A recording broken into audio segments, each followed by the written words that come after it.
So there's always that one time when you run out of space on your computer. Well, probably today you will learn how to install hard drive.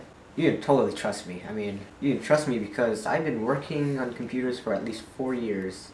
So first off, you will need a clean surface that is not a carpet.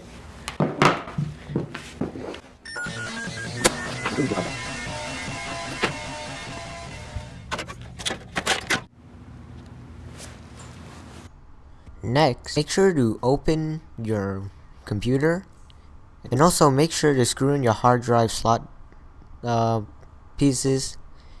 Yeah, that's pretty important if you want to keep your hard drive inside your computer. Now you have to plug in your hard drive into your motherboard.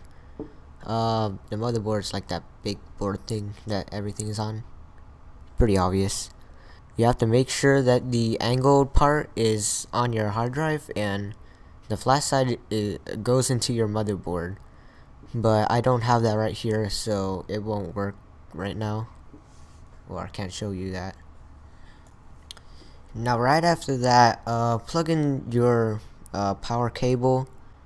It's pretty obvious too, it's just pretty flat. So you're asking yourself, why is this pretty important? Well, basically you can store more games on it. And also you don't have to uninstall that junk on your computer. I mean, who has time to do that?